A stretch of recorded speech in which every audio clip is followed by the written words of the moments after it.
Welcome back, everyone. In the first couple of decades after Hijrah, Muhammad and his followers waged numerous battles. When summarizing this formative period, it's common to hear the assertion Islam was spread by the sword. But is this true? According to the primary Arabic sources themselves, perhaps surprisingly, the answer is no. To understand why, let's consider the difference between these two statements against the backdrop of the first 2 decades AH. First, consider the statement Islam was spread by the sword. In typical usage, this entails that early Muslims waged war for religious reasons. The religion of Islam was their primary motivation. That was for the better, according to many Muslim apologists, because the religion of Islam is true and liberating. It's for the worse, according to critics, because it creates insurmountable ethical and theological problems. However, notice a very important assumption implicit in this first statement. It assumes the Islamic component from the very beginning. Presumably, we're to imagine Muhammad leading his followers, full-fledged Muslims, into battle amidst shouted quotations from the Quran, exactly as Muslims recite it today, animated by the zeal of spreading pure monotheism. The second statement, the early expansion of the Arab Empire enabled the spread of what we now know as Islam, is much more careful historically. It allows for an expanding Arab Empire apart from religious motivations, at least initially. But it also acknowledges the spread of Islam over time throughout the conquered lands. Finally, the second statement reflects what the primary Arabic sources actually say. Let's look at a case study. Muslims believe that, after Muhammad moved to Medina, he fought the Meccans who had persecuted him. This conflict continued for several years. Within this period, around 624, the Battle of Badr took place. This battle started when Muhammad heard about a high-value target in the form of a caravan loaded down with money and merchandise. They, referring to the companions who narrated the story, said that when the apostle heard about Abu Sufyan coming from Syria, he summoned the Muslims and said, "This is the Quraysh caravan containing their property. Go out to attack it. Perhaps God will give it as a prey." In his book, The Stated Motivations for the Early Islamic Expansion, Professor Ayman Ibrahim looked extensively at the most reliable Arabic sources for Muhammad's battles and collected the relevant data.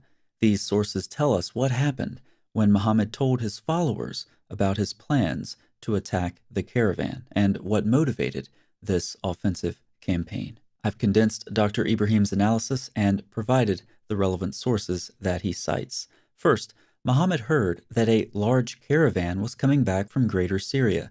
This caravan included about 36 men, though these numbers do vary in the sources.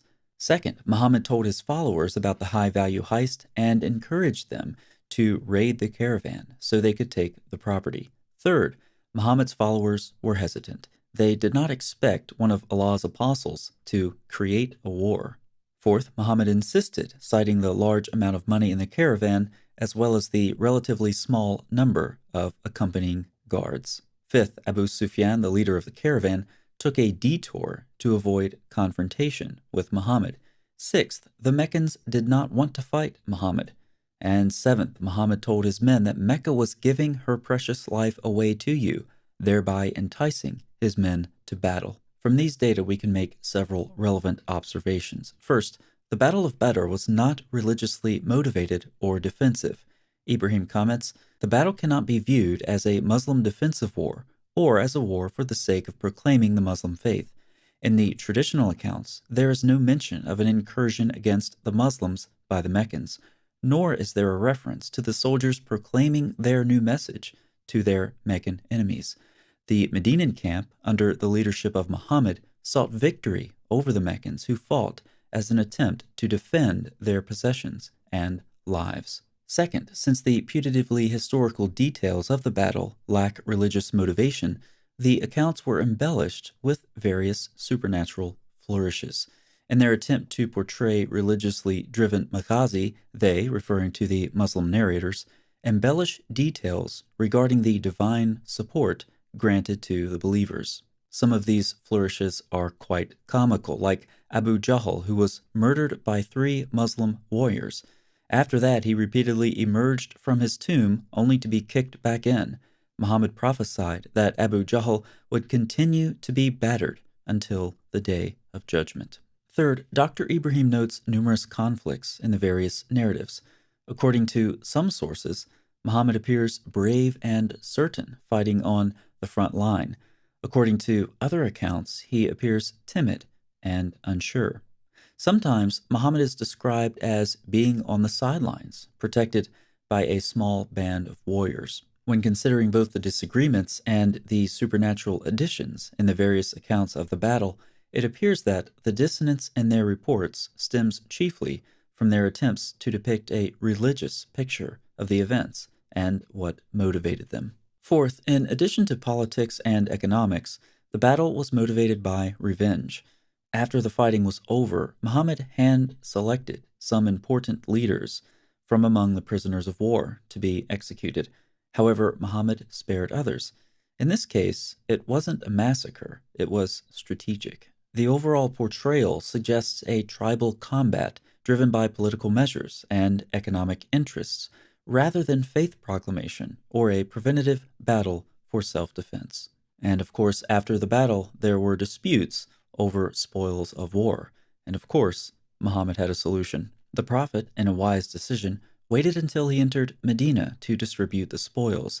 At that time, a revelation from Allah is reported to have come down, instructing that the spoils of war be given to Muhammad himself. Ibrahim notes that this revelation conspicuously has nothing about proclaiming a religion to the pagans. It's all about the spoils of war. Then he continues, this reflects clearly that the spoils of war took a higher priority over any traditionally claimed religious zeal. In Ibrahim's analysis of these battles, he sees a repeating pattern: politics, economics, revenge, but not religion. He summarizes, concerning the early raids before Badr, there is no textual evidence in the classical Muslim narrative that these expeditions aimed at converting pagans to Islam, or even preaching it to them. At Badr, the believers appeared to seek revenge on the Meccans who had expelled them from their homeland. After Badr, the believers sought the spoils of war and the ransoms paid by the Meccans. This suggests that the believers sought power and resources rather than the conversion of the Meccans to Islam. Professor Ibrahim's study exposes the motives of the battles fought during the period of 622 to 641. We've seen one example. The motives range from politics to money to revenge. Neither defensive battle nor the spreading of religion were in the picture. The absence of Islamic motivations in these early decades is conspicuous. For those who take a critical approach to early Islamic history, it's not surprising. Islam, as we know it, was a later creation, redacted anachronistically back onto this early community of believers. For traditionalists, this raises substantial problems. They have to explain why Islamic elements are lacking in these battles, contrary to the narratives of Muslim apologists and scholars. Or they can simply ignore what their own texts say and continue to claim early Muslims fought either defensively or to spread the light of Islam. But of course, when they do this, you now know that they're either ignorant or lying. Thanks so much for watching. I'll see you next time.